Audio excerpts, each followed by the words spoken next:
علویان آمده در روز عاشوری ده هاتن باهف. مهم حرمه جبوی باورمندن علویان مهکا پیروزه. دوی مهدا علوی روزی دگرن و قتل کردن حضرت حسین ببیرتینن وکا کیون شوپیکشی خارنا بناو عاشوری بلافت کن. کماله پیر سلطان عبدال علویان گل آمده روز عاشوری دارخست. لور علوی عبادت خوین بناو جمو سماح بجی آنین. Bu dağlarda aşmalı bugün, aşık dostlarına derişmeli bugün. هوزان و پیرین علویان رستن خواه گوتن و قتل کرنا حضرت حسین و اقربای وی شرمزار کرن.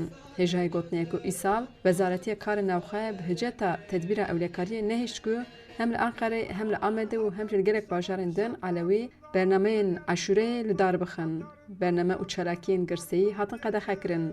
پیشنگین علویان همبر و بریر درکتن. لی دستور نهات داین که قادن وکری دا برنامه انگرسی ورن چیکرن. سروکی کمالا پیر سلطان عبدال جعفر کولومان برiyarın qadaxakirine şermezar kir.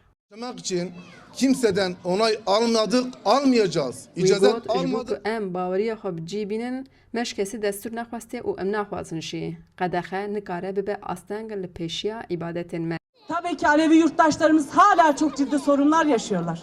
Hala bu ülkede... Seroka Partiya Herêmên Demokrat Sebat Tuncer jî got welatiyên Alewî hêjî di nav pirsgirêkên mezin de ne. Hêjî û azadî nikarin bêjin ku ew Alewî ne ji ber ku gelek caran rastê êrîşan hatine û hatine kuştin. Xanima Sebat got sedema vê rewşê jî desthilatiya Tirkiyeyê a ku pişta xwespatiya siyaseta yek welat, yek bawerî, yek dewlet û yek ziman.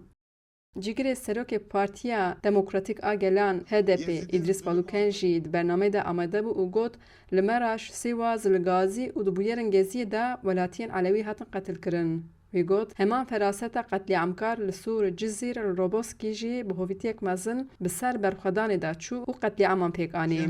Acımasızca saldırıyor. Hevserokê Şaredariya Amedê Fratan jî got bûyer û dîmenên ku di roja me de diqewin jî ne kêmî Kerbelayê ne. لگل کرد وکه سکنا حسینی برخواد ده او هر جاره دگل خوشی باشی و قنچی جی خود گره دا کجبو نفشین پیش میراته یک سربلند بهیلن. Hiç değilse doğrunun yanında, hakkın yanında. Pişti axaftinan و ibadeti خوارنا بناو عاشوره لمیوانان هات بلاو کرن. خجی جان فارقین دنگ امریکا آمد.